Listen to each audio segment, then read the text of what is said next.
একটা সময় ছিল যখন বাচ্চাদেরকে মানে আমরা যখন ছোট ছিলাম তখন আমরা যদি কোনো রাগ বা জেদ দেখাতাম তখন হলো ডাবল মার খেতে হতো, তাই না? আপনারাও কি এরকম ছিলেন আপনাদের বাবা মা?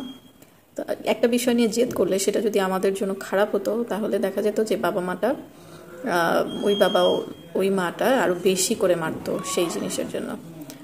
কিন্তু ওইটা মানে ওনারা তখন এরকম করতেন না যে ওইটা যে একটা খারাপ জিনিস, সেটা হলে আমাদের মানে ক্ষতি হতে পারে সেই বিষয়টাকে মানে তারা খুব প্রাধান্য দিত না আর কি আমাদের বলাটা। কিন্তু বর্তমান সময়ে কিন্তু মানে আমরা যে সময় ছোট ছিলাম সেই সময়ের সাথে এই সময় কিন্তু কখনোই কম্পেয়ার করা যাবে না।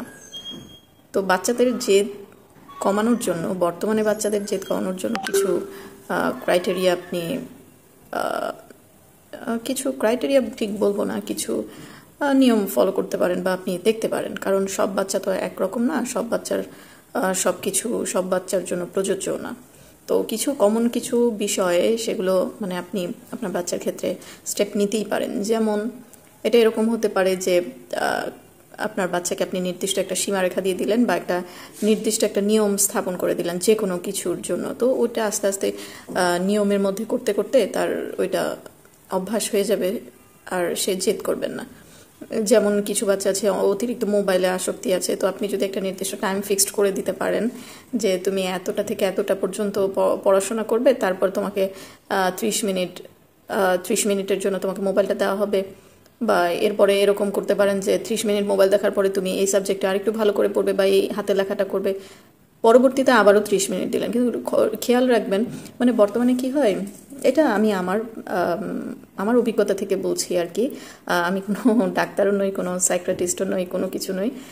তো আমি আমার দিক দিয়ে যেটা ভাবি যে বর্তমান যুগে বাচ্চাদেরকে কিন্তু মোবাইল দিতেই হবে, কিন্তু সেটা আপনি খেয়াল রাখবেন সেটা যেন আসক্তিতে পরিণত না হয়। যেমন আপনি বাচ্চাদেরকে একদম মানে টানা 1 ঘন্টা মোবাইল দেখতে দিবেন না।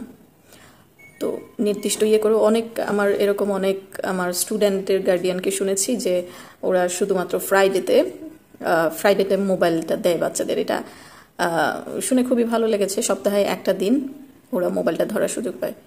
কিন্তু মানে আমার মনে প্রশ্ন জেগেছে যে একটা দিন যে পায় ও কি সারাদিনই মোবাইল দেখে? ওই শুক্রবারটা কি সারাদিনই মোবাইল দেখে? এরকম হলে কিন্তু খারাপ হবে।